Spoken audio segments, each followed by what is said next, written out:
Dako, hindi pa pala dapat na maging kampante. Ito pong si Ombudsman Jesus Crispin Boyeng Remulla. At active pa pala. So lumilitaw na buhay pa ho yung kaso na isinampa laban sa kanya diyan po sa Supreme Court. At yung disbarment case laban po kay Ombudsman Boyeng Remulla. At ayon po kay Attorney Torion, na abogado po ni acting Mayor Baste Duterte, nakapending pa raw pala ito sa Supreme Court at hindi pa pwedeng magiging moot and academic matapos na ma-appoint at manumpana sa tungkulin bilang bagong ombudsman. Ito pong si Remulla.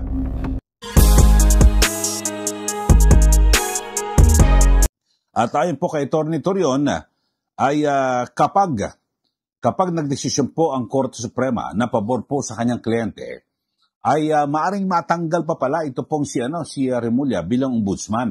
Kasi kapag na-disbar ho siya, iyan ho isa sa pangunahing requirement na pag ikaw ay magiging ombudsman, dapat abogado ka.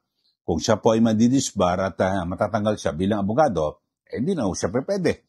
So, delikado pa pala. At bukod ho dyan ay meron din pong i-file yung petition for certiorari. Ito pong kampo ng mga Duterte at particular ito pong si Attorney Torion. At ang kanilang usapin dito yung grave abuse of discretion. At kasi lumilitaw parang di umano ay parang namaniobra ng acting ombudsman yung kaso po na isinampa laban po kay Boyeng Remulla kung kaya't nabigyan po siya ng clearance at maging ng Judicial and Bar Council. Ito, panoorin niyo mga kababayan, no? Maganda ho itong usapin na ito at na kung saan ay hindi pa pala pwedeng matulog ng mahimbing. Ito pong si Ombudsman Remulla dahil siya kapag, alam niyo naman ho, ang Korte Suprema mahirap po tansyahin at wala ho yung kinikilingan at siyempre alam niyo naman ho na talagang mataas po ang kredibilidad ng Supreme Court na yung kanilang mga desisyon, di ba? Talagang hindi po na-implement yan basta-basta. Ito, panoorin niyo mga kababayan ang interview kay Attorney Torion at na kung saan ay sinasabi niya na hindi, active, buhay pa itong disbarment case laban po kay Remulla. At again din ay magka-file sila ng petition for certiorari laban po dito po sa JBC at sa Ombudsman. Ito, panoorin niyo mga kababayan ang interview ni Pinky Webb at yung mga tugon-sagot ni Attorney Torion. Panoorin po natin. Paul, nag-file nga ho kayo ng kaso laban kay Justice Secretary Boyeng Remulla then, na ngayon po ay ombudsman na. What will happen to that? Magiging moot ho ba yun? No.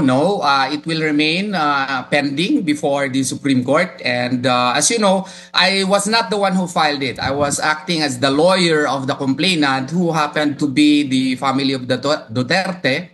And specifically, it was acting Mayor Sebastian Baste Duterte, who is the private complainant in that case, or who is rather the complainant in that case. And even if he is already the ombudsman now, that case will continue because that appertains to his action as a lawyer. We are attacking his license as a lawyer. Yun Opo. po ang mangyayari po doon. Ano ho yung, so basically it's an active case kahit na po ombudsman na si Attorney Boyeng Remulla. For the benefit of the people watching, sabihin po natin, i-disbar siya.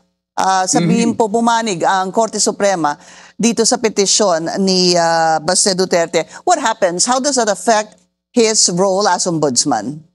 Well, if you will check Section 8 of Article 11 of the 1987 Constitution, one of the requirements is that he must be a member of the Philippine Bar and that he must have been in the practice of law for 10 years, no?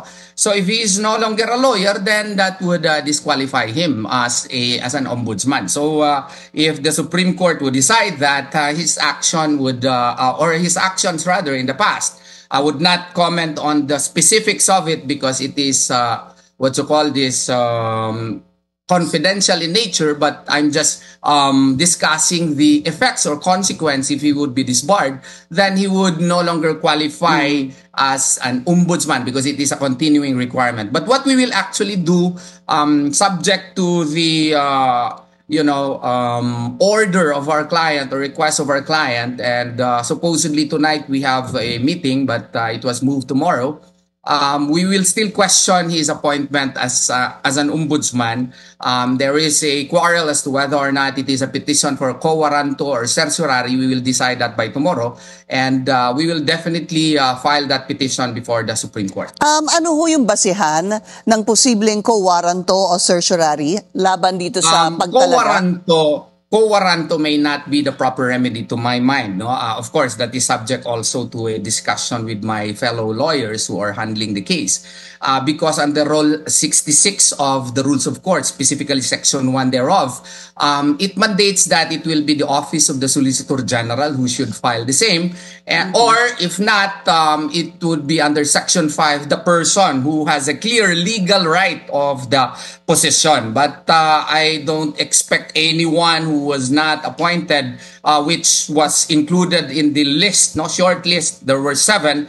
I don't think any of the 6 would be willing to file that petition for quo warranto. And I don't think that the Solicitor General likewise under Rule 66 would file that petition. So we have another option. And I believe that under Article 8, Section 1 of the 1987 Constitution, a petition for certiorari may be appropriate in questioning his being shortlisted by the Judicial and Bar Council.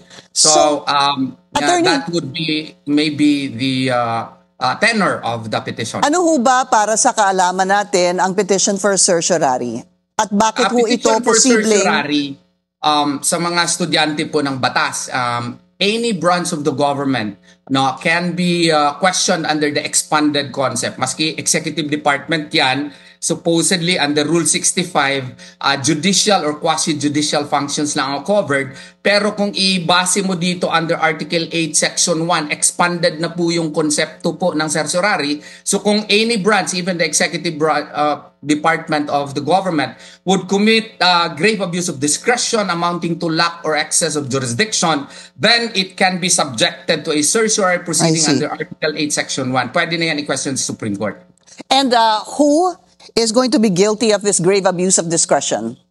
Well, the JBC, including the ombudsman for issuing the, the clearance, even if we filed a complaint last September 15, and there was an order to undocket the case on September 16. Tapos si Acting Ombudsman Vargas perhaps realized that there was a May 5, 2025 memorandum order of then Ombudsman Martires ordering twin docketing of criminal administrative cases. On September 17th, he issued a office order which provided for retroactive effect. Tapos 10 days lang, selective pang pagka-undocket kasi yung final ni Secretary Vince Dizon noong September 11 against DPWH officials at meron pang preventive suspension, hindi na undocket. Paano nangyari yun? Yung COA fraud report which was filed on September 7, hindi rin na-undocket. Yung sa amin lang yung in-undocket. So it was a clear abuse of discretion amounting to lack or excess of jurisdiction. Pero dalawa po, Attorney Torion, two people, two groups. One would be the acting ombudsman, yung former acting ombudsman, and the JBC.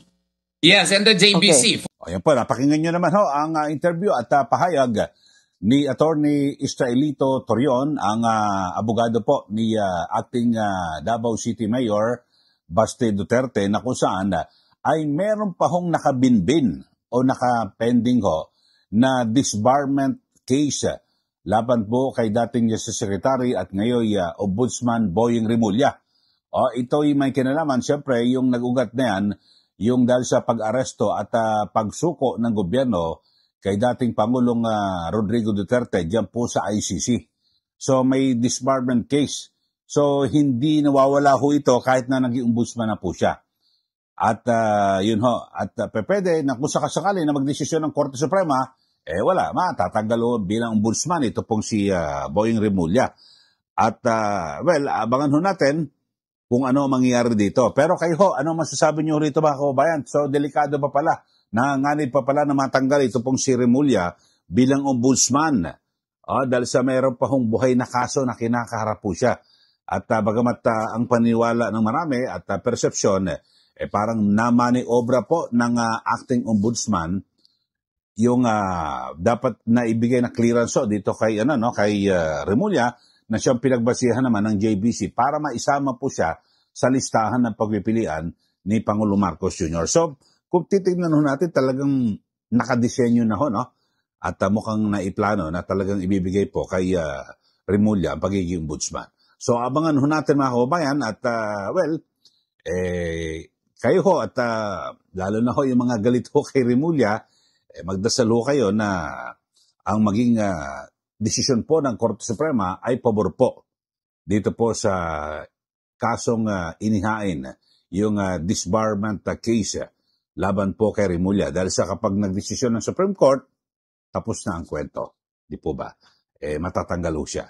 Pero kung hindi, meron pa ho yung petition for certiorari at yung grave of abuse of discretion. So, yun po. So, may dalawa pa akong kaso, active pa ho yan. At hindi pa nawawala. Okay, so, bigay na ho kayo ng komentaryo. Ano masasabi niyo ho rito? At, nanganganib pa pala na itong si Remulla na matanggal po sa pwesto.